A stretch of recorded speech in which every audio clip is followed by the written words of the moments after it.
But what I tell people all the time, this is how we communicate in today's world, okay? This is what we don't want.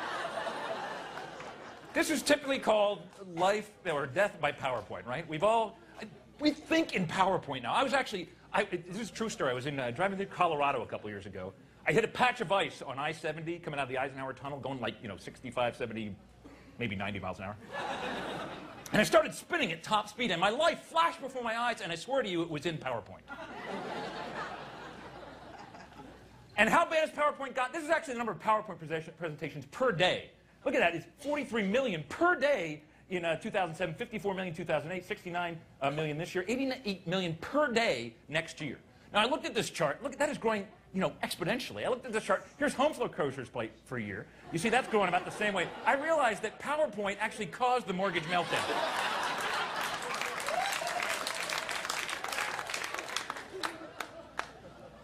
So this is a thing I do called life after death by PowerPoint. Basically, don't do these things with PowerPoint. These are the things that people do that drive me nuts. And the only way to show them not to do this is to show them what not to do. So the biggest one I see, the most common PowerPoint thing, number one, people tend to put every word they're going to say on their PowerPoint slide.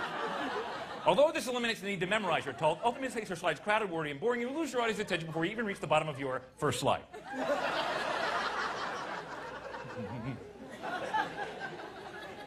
Second most common, font size is important. Size matters. Too small, and that's not good for anybody. On the other hand, too big, and you're looking moron.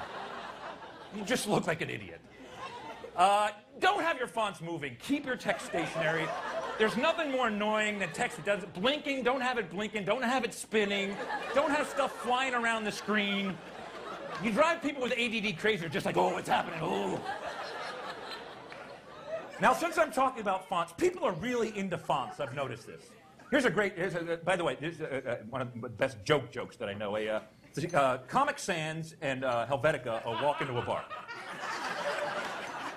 And ask the bartender for a drink, and the bartender says, sorry, we don't serve your type here. That kills at a font convention, guys. Oh, that's a good one. It's a type. I get it. The font you choose, be very careful. Everybody has their favorite font. The font you choose sends a message about who you are as a person. There's a long list of fonts. We pick one. That reflects our personality. We're sending an unspoken message. So, for example, if you choose Carrier New, it means you're organized and structured, and like you pretend you're still using a typewriter. If you choose Comic Sans, it means you think you're funny. And if you choose Times New Roman, it means you're lazy, apathetic, and unimaginative, and you always use the default.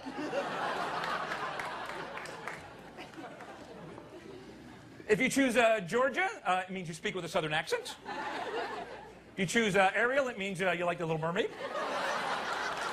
Oh, a lot of Ariel people. If you choose Old English, it means you enjoy malt liquor. Didn't know this. Did you know this? We got a few more. Helvetica, that means you're a mayonnaise lover. That's a stretch. I'll admit that is a stretch.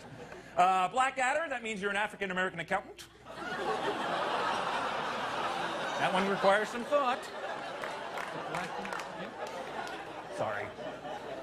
And if you like wingdings, it means you're a nerd and you have no life. Now, if you type in all small letters, some people do that, all small letters, that means you're quiet, shy, and unassertive. If you type in all capital letters, that means you yell a lot. There's somebody over there.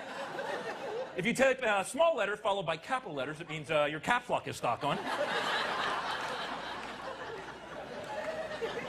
Don't you hate when that happens? You're usually going along for a while, you look up, oh, darn! And then finally, if you have a mix of capital letters and small letters, that means this is a ransom note and you are a kidnapper. Very hard to do, by the way. The fourth most common PowerPoint mistake, avoid excessive bullet pointing, only bullet key points, too many bullet points, and your key messages will not stand out. In fact, the term bullet point comes from people firing guns at annoying presenters.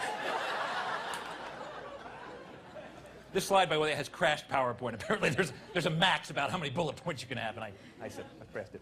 The other thing you can do is have animations. People love animations. They have stuff going, zooming in and out and left and right. You get seasick watching some of these. And Turns out if you're a visual learner, your effectiveness as a speaker will go up with the more animations. But if they're easily distracted, they are not even paying attention to what you're saying. They're just watching the cool stuff.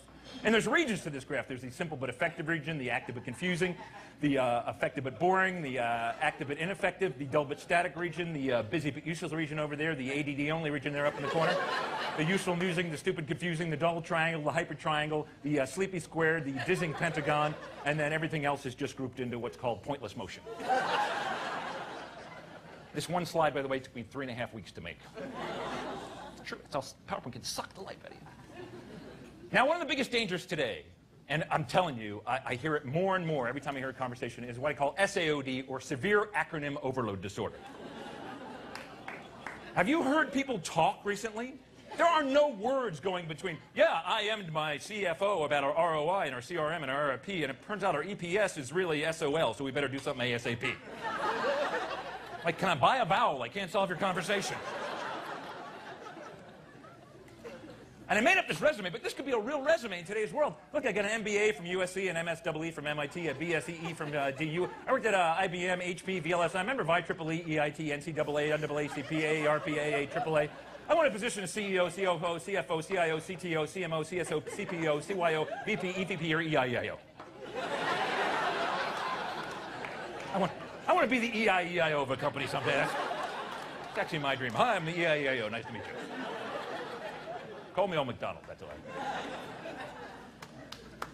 Now, kind of my final point, and this people do all the time, is they'll just have graph after graph just to impress you with their graph prowess. And I chose acronym usage. This is my real-time acronym usage. It pretty much goes up and down. I don't know why you'd need the graph, but you can see pretty much peak there. I'll use some more acronyms later. And there's just a chart that doesn't make any sense to you, but I just want to impress you. Here's an acronym letter distribution. C's, I's, E's, N's, and S's are the most common letters that I use in my acronyms.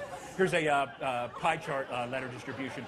And here's, I have no idea what you use that for, but you can generate that automatically in PowerPoint. So I figured what the heck I did. Here's a line graph, the number of line graphs throughout my show. Here's a bar chart, number of bar charts, pretty much goes up and down. Here's a real bar chart. There's beer, wine, martini. That's the kind of bar chart I'm into. Here's a candy bar chart. Here's a salad bar chart, tomatoes, sprouts, spinach, and the different calories of each. Here's a sushi bar chart. This is a probability of illness, depending on what your favorite. There's a lot of detail in my act. Please pay close attention. Here's a bar chart of the number of bars, visits versus age throughout my life. Most people don't take the time to do this, but you can see when I was 17, I had the fake ID, so it was confiscated when I was 19, and my bar usage dropped dramatically. I spent way too long making these charts. When I was 21, I went nearly every day of the year. You can see it was about 342. It's kind of gone down through the years. I plan to drink a lot when I'm 40, a lot when I'm 50, and then retire and drink constantly. That's my plan. Thank you. Here's a spreadsheet of spreadsheets. Getting back to the charts. Here's a spreadsheet of spreads. Butter, margarine, I can't believe it's not butter. Mayonnaise, French onion, cheese whiz, and Patriots +5 over Colts. Every possible spread you could imagine. Here's an org chart of org charts. There's my main org chart, my sales, marketing, engineering org chart. Here's your reorg chart. Every company should have those. And then this is interesting. This is my actual family org chart. Make one of these. It's important. Steve, our cat, runs our family. If you have a cat, you know that is true. Any animal that goes, hey, I just pooped in there, somebody clean that up. Clearly head of the family. My wife, Laura, reports to Steve. I report to my wife, and the remote control reports to me. That's it. That's my entire region of domain right there. Back to the charts again. Here's a pie chart of chart types, 3D charts, bar charts, pie charts. Here's a pie chart of pies for dessert, lemon, pumpkin, cherry, pecan, apple. Here's a pizza pie chart. Here's your pot pie chart. There's a better pot pie chart. Here's a pie chart with values of pi for the nerds out there. Yeah, 3.14159, 22.7, 3.14, and pi itself. We have a pie chart. I was thinking, why don't we have a cake chart? So there's a cake chart. Why do we leave the cake out? There's a birthday cake chart. There's a wedding cake chart. There's a bundt cake chart. An upside-down cake chart. And then, really, that's an upside-down cake chart. And, all right, I think I've covered all the charts. Any questions at this point?